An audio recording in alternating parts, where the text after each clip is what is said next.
CPM-ൽ വിഭാഗീയതയുടെ കാലത്ത് VS-നൊപ്പം നിലയുറപ്പിച്ച നേതാവാണ് പിരപ്പൻകോട് മുരളി. പിന്നീട് അദ്ദേഹം പാർട്ടിയിൽ സജീവമല്ലാതായി. പാർട്ടിയെ പ്രതിക്കൂട്ടിലാക്കുന്ന നിരവധി വെളിപ്പെടുത്തലുകൾ അദ്ദേഹം നടത്തിയിട്ടുണ്ട്. അടുത്തിടെ അദ്ദേഹത്തിൻ്റെ മരണശേഷവും അത്തരം പരാമർശങ്ങൾ പിരപ്പൻകോട് മുരളി നടത്തി. VS-നെക്കുറിച്ച് പിരപ്പൻകോട് എഴുതിയ VS കമ്മ്യൂണിസ്റ്റ് അവതാരം എന്ന പുസ്തകം പുറത്തിറക്കി. പുസ്തകത്തിൻ്റെ ആമുഖക്കുറിപ്പിലെ പിരപ്പൻകോടിൻ്റെ പരാമർശങ്ങൾ വീണ്ടും ചർച്ചയാകുന്നു. VS-നെ CPM നേതാക്കൾ തിരിച്ചറിയുന്നത് വിയോഗത്തിന് ശേഷമാണെന്നാണ് പിരപ്പൻകോട് എഴുതുന്നത്. VS-നെ പിറകിൽ നിന്ന് കുത്തിയവരും ഒറ്റപ്പെടുത്തിയവരും വിലാപയാത്രയിൽ നെഞ്ചുവിരിച്ചു നിന്നെന്നും പിരപ്പൻകോട് പരിഹസിക്കുന്നു. VS-നെ പാർട്ടിയിൽ നിന്ന് പുകച്ച് പുറത്തു ചാടിക്കാൻ നോക്കിയവരെല്ലാം VS ആരാണെന്ന് തിരിച്ചറിഞ്ഞത് മരണശേഷമാണ്. പാർട്ടിയിലെ കണ്ണു തുറക്കാത്ത ദൈവങ്ങളുടെ കണ്ണ് ജനലക്ഷങ്ങൾ തുറപ്പിച്ചു. പിറകിൽ നിന്ന് കുത്തിയവരും ഒറ്റപ്പെടുത്തിയവരും വിലാപയാത്രയിൽ നെഞ്ചുവിരിച്ചു നിന്നു. വിയോഗശേഷം വില തിരിച്ചറിഞ്ഞെങ്കിലും VS-നെക്കുറിച്ച് മറ്റാരും എഴുതരുതെന്നാണ് പാർട്ടി കർദിനാൾമാർ ഇപ്പോൾ കൽപ്പിക്കുന്നതെന്നും പിരപ്പൻകോട് മുരളി എഴുതുന്നു. 1991-ൽ ആലപ്പുഴയിലെ ഏറ്റവും ശക്തനായ നേതാവായിരുന്ന D. സുഗതനെ 10,000-ഓളം വോട്ടിന് തോൽപ്പിച്ച VS 1996-ലെ തെരഞ്ഞെടുപ്പിൽ പരാജയപ്പെട്ടത് കൂടെ നിന്നവർ തോൽപ്പിച്ചതുകൊണ്ടാണെന്നാണ് പുസ്തകത്തിൽ പിരപ്പൻകോട് മുരളി പറയുന്നത്. 1996-ൽ ഒരു വനിതയാകട്ടെ മുഖ്യമന്ത്രി എന്ന അഭിപ്രായം VS വിരുദ്ധർ മുന്നോട്ട് വച്ചത് VS-നെ മുഖ്യമന്ത്രിയാക്കാതിരിക്കാനായിരുന്നുവെന്നും പിരപ്പൻകോട് മുരളി പുസ്തകത്തിൽ ആരോപിക്കുന്നു.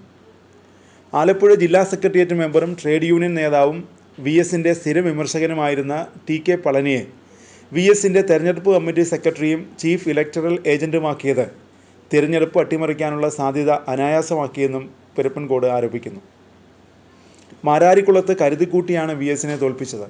പാർട്ടി സംസ്ഥാന കമ്മിറ്റി മുഖ്യമന്ത്രി സ്ഥാനാർത്ഥിയെ നിശ്ചയിക്കാൻ കൂടിയ യോഗത്തിൽ സുശീല ഗോപാലിൻ്റെ പേര് മുഖ്യമന്ത്രി സ്ഥാനത്തേക്ക് നിർദ്ദേശിക്കപ്പെട്ടു.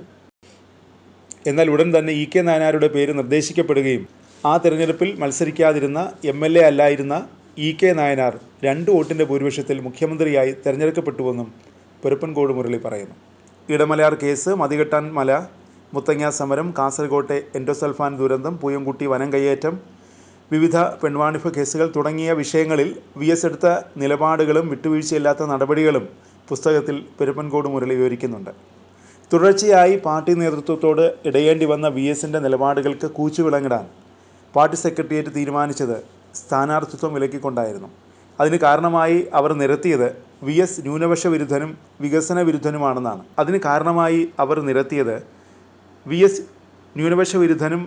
വിരുദ്ധനുമാണെന്നാണ്.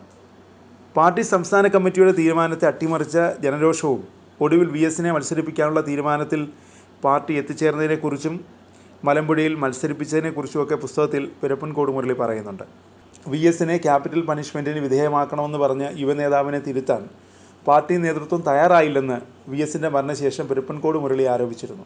പിന്നാലെ പിരപ്പൻകോടിനെതിരെ രൂക്ഷമായ ഭാഷയിൽ സംസ്ഥാന സെക്രട്ടറി MV ഗോവിന്ദൻ രംഗത്ത് വന്നിരുന്നു.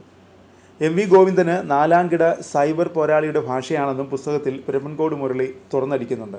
പാർട്ടിയിൽ നിന്ന് പുറത്തായത് സ്വഭാവദൂഷ്യത്തിനോ സദാചാര വിരുദ്ധ പ്രവർത്തനത്തിനോ വരവിൽ കവിഞ്ഞ സ്വത്ത് സമ്പാദനത്തിനോ അല്ലെന്ന ഓർമ്മപ്പെടുത്തലും പുസ്തകത്തിൽ പിരപ്പൻകോട് മുരളി നടത്തുന്നുണ്ട്.